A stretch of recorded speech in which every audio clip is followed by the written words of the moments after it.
Hi Jacob, these are my comments for your task 2 that I've just read. Um, I'm going to talk to you about the global and the local level of your text.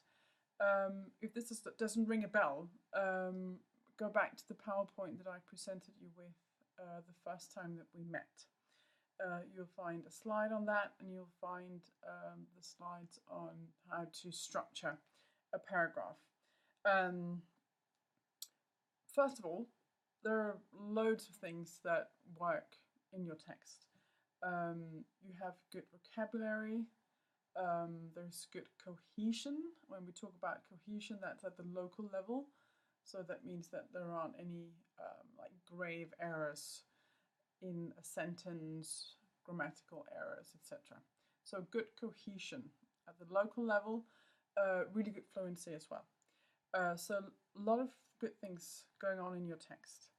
The things that I'd like you to focus on going into the next written task in English, which is task 4, are 3 things.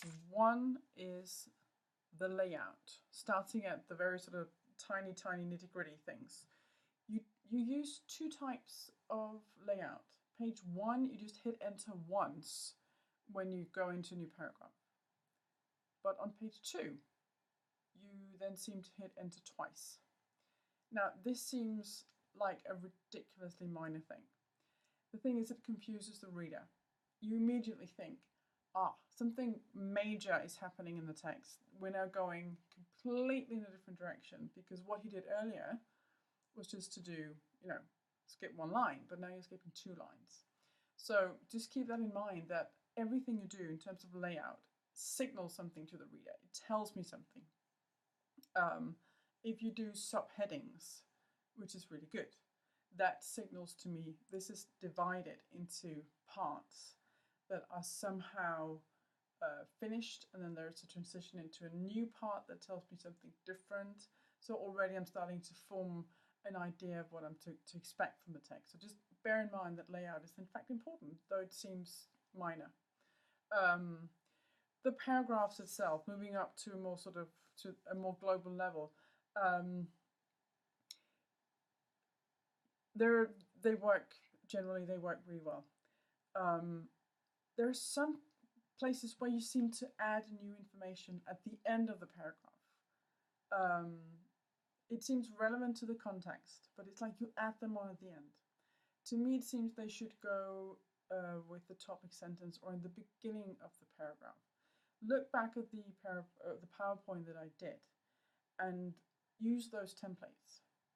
However sort of annoyingly simple they might seem, they structure they organize and structure the information in a way that is really logical. You confuse the reader by adding on new information towards the end. Again, how am I meant to understand this in relation to the topic sentence, which is what the paragraph is about in a nutshell. So just be aware of that. It's a tiny thing, and it's just to do with editing. Just make sure that you don't introduce something towards the end of the paragraph that's in fact a new concept, a new perspective, etc. Another thing I think you should be aware of is that you can improve your internal transitions within the paragraphs. Use little markers that tell me, first of all, secondly, in conclusion. That would improve your communication as well. Having said that, it works well, but that could improve it. So at the sort of overall structural level, the global level, you do tailor your communication to a reader. However, you need an introduction. You start like in medias res, like in the beginning of in the middle of everything.